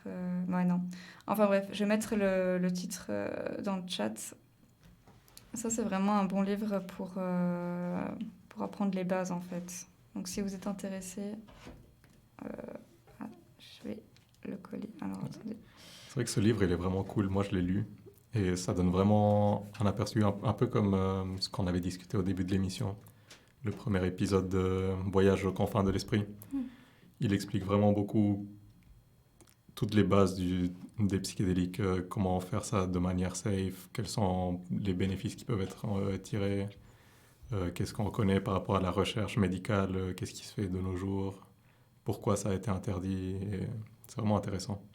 Parce que l'auteur, c'est un psychologue qui faisait de la recherche avec des psychédéliques pendant les années 60 aux États-Unis. Et il s'est vu interdire sa recherche par l'interdiction de la consommation de stupéfiants dans les années 60. Donc voilà, c'est un bon livre. Non, c'est quelqu'un qui s'y connaît, quoi, donc on peut, Ouais. on peut s'y fier. Et voilà. Bon, Ouais. Je pense qu'avec cette prévention, on peut finir l'émission. Parce que là, on est un peu tous fatigués, je pense. Mais voilà, donc participez encore un petit peu au chat avant qu'on parte. Si vous avez quelque chose à dire, si vous voulez faire passer un message au chroniqueur ou à Psychosmos qui est toujours présent avec nous. Et encore un grand merci, bien sûr, à Psychosmos d'avoir été présent. Merci à vous d'avoir fait tout ça. Donnez-lui plein d'amour dans les commentaires. Et merci bien sûr aux chroniqueuses qui m'accompagnent, la régie, Fréquence Banane qui nous soutient dans cette émission. Qui nous loue les studios surtout, hein, parce que... Et voilà, la Alps Foundation. Et voilà, à tous les viewers qui ont été présents, merci beaucoup à tous. C'était vraiment cool d'avoir pu interagir avec vous. Et j'espère que vous avez aimé et que vous serez là pour les prochaines émissions aussi. Ouais. Donc, Merci à tous et à plus les potes. ouais. Donc restez en contact avec nous à travers Instagram surtout. On a un mail, on le mettra peut-être quelque part par là aussi si jamais vous voulez nous envoyer des trip reports ou quelque chose. Live. Mais- Ouais, ou par DM Insta aussi. Live à quelle fréquence? Il demande. Quoi? Des lives à quelle fréquence? Des lives. Bonne question. Une fois par mois, c'est ça. Pas moi, je crois. Idéalement, on va faire des lives environ une fois par mois. Donc voilà, Ouais. restez un peu... On mettra les... Je pense que les rediffusions, elles seront de toute façon sur Twitch. Oui. Donc Ouais, après, peut-être qu'on les mettra ailleurs, mais de toute façon, vous pourrez revoir sur la chaîne Twitch. Et on fera principalement de la promo sur Insta. On verra encore s'il y a d'autres moyens pour atteindre plus de gens qui n'auraient pas de compte Insta peut-être. Oui, bon. Et voilà, bah, j'espère que tout le monde a passé un bon moment, que vous avez appris de belles choses. Et pour conclure, prenez soin de vous, renseignez-vous. Et je vous souhaite à tous une bonne soirée. Et on se verra à la prochaine émission de Twitch et Delix. Ciao, ciao. Bye Bonne bye. soirée. Ciao, ciao.